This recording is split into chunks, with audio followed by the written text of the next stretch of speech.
Ayan, for today's video pakita ko sa inyo ano bang meron dito. So nga pala yung yung sasakyan ko na yon ay nagka-problema nung isang araw. So ito parang Christmas kasi namili ako ng regalo para sa kanya. Ayan. And for today's video, pakita ko sa inyo yung lahat ng mga ito, yung resibo. Ito yung gasket. Ayan, gasket ng water pump. And yung mismo water pump. Ito. Ito po. Ha? Mabigat to, sobra.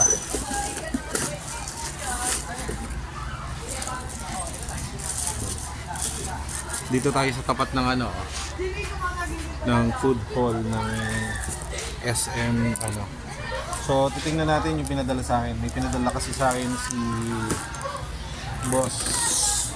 Boss Rainier. Ano po? Dinubuksan na natin. Ayun. Dito na pala. So, ayan, pinadala niya sa akin ang ayan. Diba? Napakaganda ng item. Good na good yung item. Marami lang siya pero makikita niyo sariwang-sariwa. Ayan. So, may date nakalagay doon sa fan blade. Nakalagay August 18. So, yung ganong edad, ganong year ay para sa mga parts ng sasakyan namin ay napakabata pa. So, wait lang. Ito sa inyo ang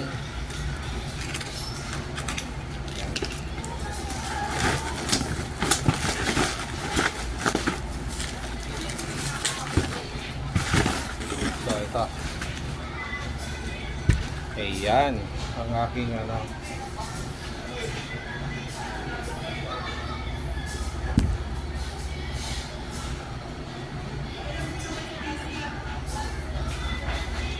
alam nyo kung anong maganda dito. Made ng fiberglass to. Ganda. Ayan.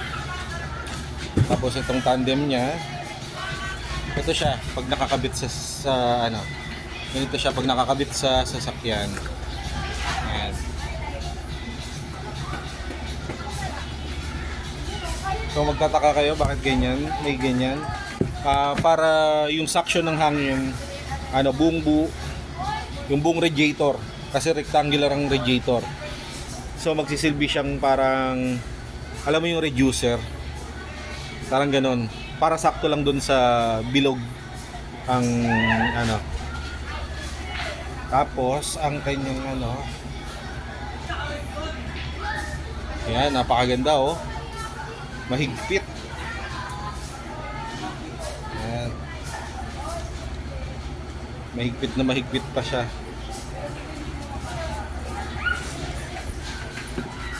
So yun, ito ang ating parang Christmas na para sa sasakyan ko. Water pump nasa 3,000. Ito, yung water pump na ganito. Nasa 3,000 plus gastos ako ng mga 500 papunta pabalik ng Manila. Ayan. Ganyan po kagastos magkaroon ng sasakyan. So pag-isipang mabuti. Ito po ang aking parts na ikakabit. So, tabi natin tong yung resibo para alam natin gastos. So mamaya papakita ko yung